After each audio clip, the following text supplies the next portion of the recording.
All right, let's dive in. Today, we're tackling a topic that I know you're going to love. Really big animals. I mean, who isn't fascinated by those? You got that right. Now, we're not just talking about your average elephants and whales. We're going bigger. Way bigger. Think absolute titans from both the present and the distant past. Oh, yeah, we're going way back in time for this one. So, our jumping off point for this deep dive, it might surprise you. Let's hear it. A YouTube video. A YouTube video. Yep, it's called Top 10 Biggest Animals in the World from a channel called Top 5 Best. Oh, okay, I'm intrigued. I know. YouTube isn't always the most scholarly source, but trust me, this video is a treasure trove of fascinating creatures. Right, I'm ready to be amazed. So let's start on land. Most people think the elephant is the biggest land mammal to ever exist. Makes sense, right? But get this, that title actually belongs to the Paraceratherium. The what now? The Paraceratherium. And let me tell you, this thing was huge. All right, give me the stats. Picture this, 7 meters tall, taller than a giraffe, Whoa. and weighing somewhere between 33,000 to 44,000 pounds. That's 3 times heavier than the heaviest elephant. 3 times. I can't even imagine. What did these giants eat? Were they like super predators? Actually, no. Despite their size, they were gentle herbivores. Really? Yeah, munching on leaves and plants just like elephants today. So gentle giants. I like it. But sadly, even giants are invincible. What happened? The lush forests of Central Asia where they lived started to change.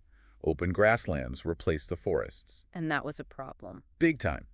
The new plants couldn't provide enough food for a creature that massive. Ah, so they couldn't adapt fast enough. Exactly. It really makes you think, doesn't it? Even the mightiest creatures are vulnerable to environmental change. That's for sure. It makes you appreciate the delicate balance of nature. Absolutely. Okay, ready for another giant? Bring it on. Let's talk about the Argentinosaurus. This one might surprise you. Oh, how so? The Argentinosaurus wasn't a dinosaur. Wait, really? I always thought it was. Nope. It was a sauropod. A sauropod. Yep. Think of them as the gentle giants of the dinosaur era.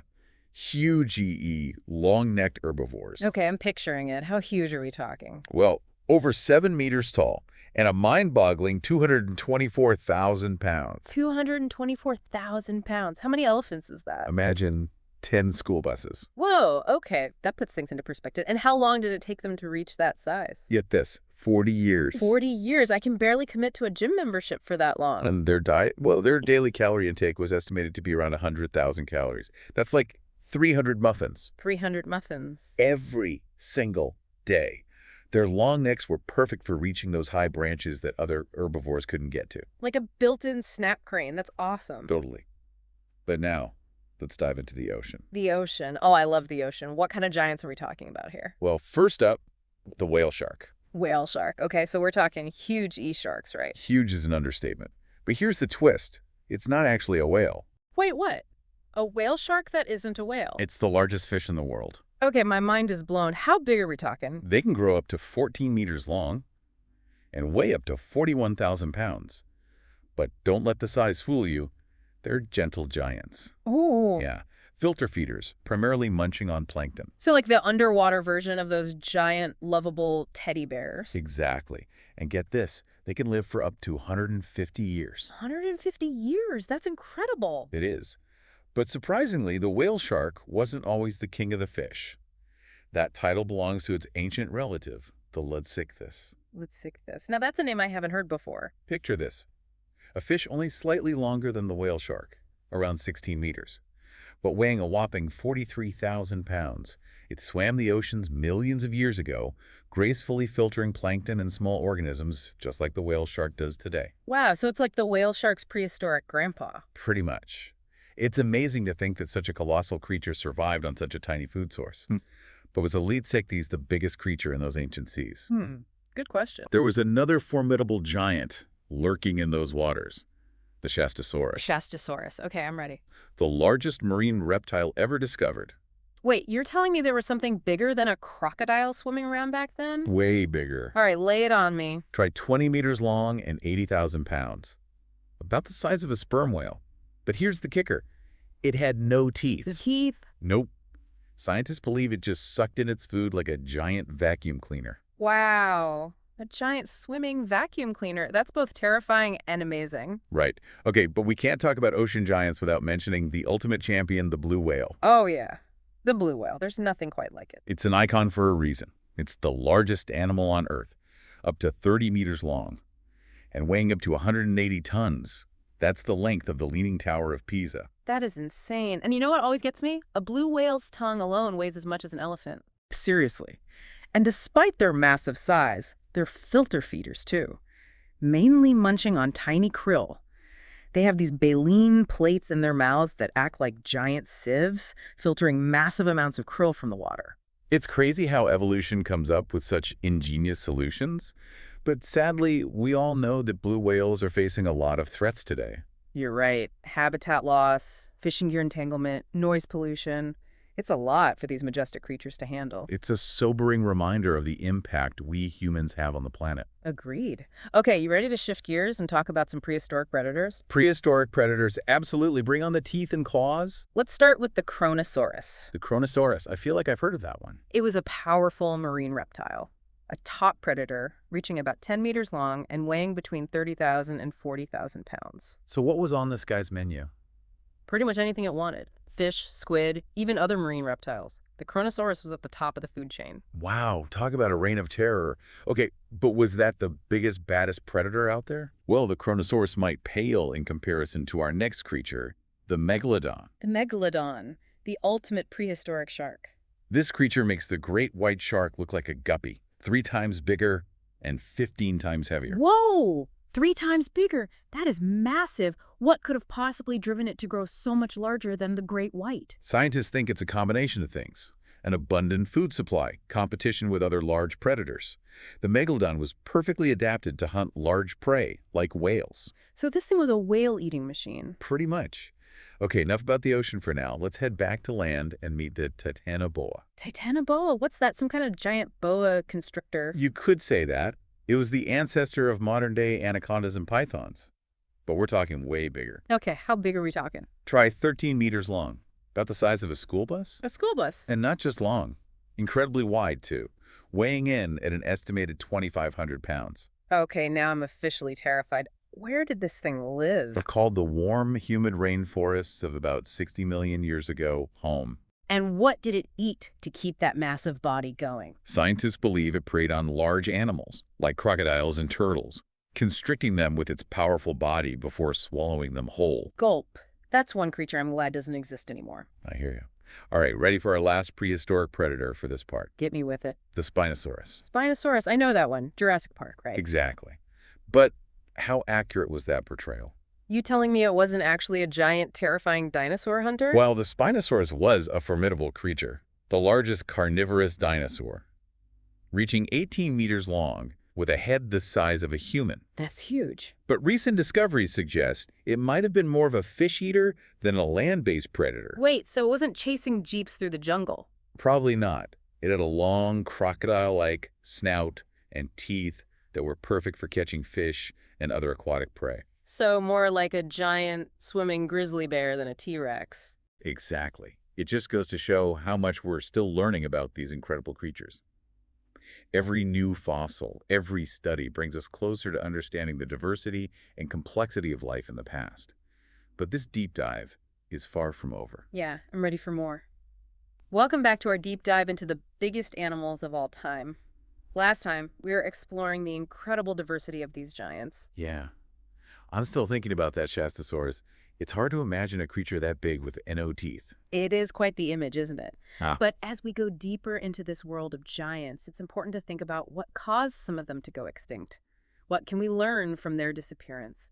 And what does it mean for the large animals we have today? It's like we're looking into a giant prehistoric mirror. Are we on a similar path? That's a thought, isn't it? A lot of those extinct giants we've talked about face similar challenges to the large animals that are struggling today. Like what? Habitat loss, climate change, competition for resources, all these things played a big role in their demise. So even the mightiest creatures can be vulnerable to changes in their environment. Exactly. Remember the Paraceratherium? The giraffe-like giant. That's the one. As those lush forests in Central Asia turned into open grasslands, their main food source started to disappear. And that was a problem. A big problem. The new plants just couldn't provide enough sustenance for a creature that size. They couldn't adapt fast enough. It's classic survival of the fittest.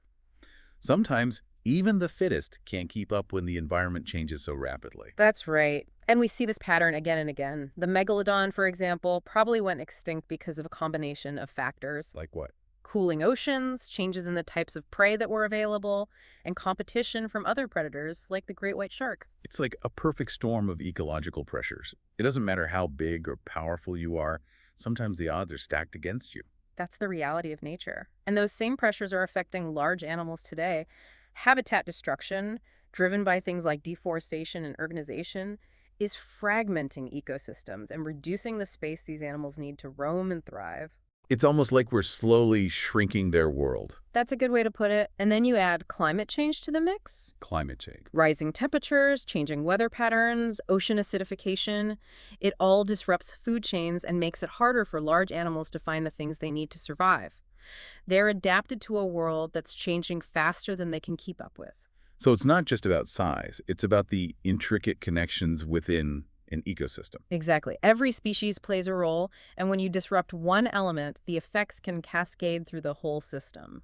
It's a problem with a lot of different facets and far-reaching consequences. But what can we do about it? Are we doomed to repeat the mistakes of the past? Not necessarily.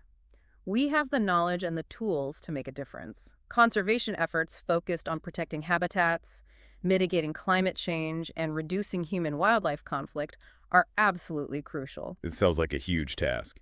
It is, but it's not impossible. Look at the efforts to protect the blue whale, for example. The blue whale. International agreements have been put in place to ban whaling and establish marine protected areas.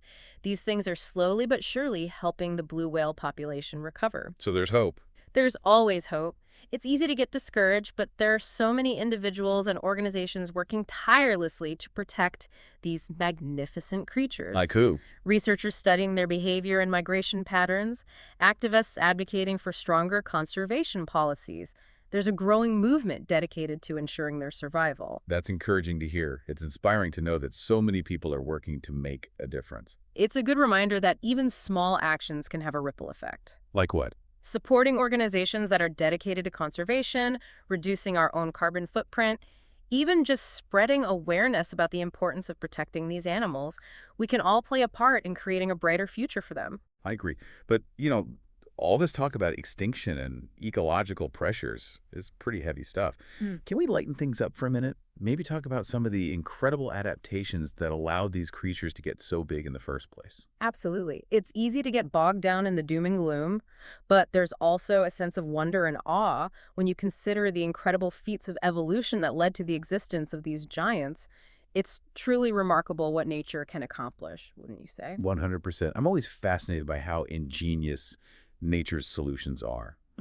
What are some of the most mind-blowing adaptations you've come across? Well, let's take the blue whale again, for example. The blue whale. Their massive size wouldn't be possible without their incredibly efficient filter feeding system.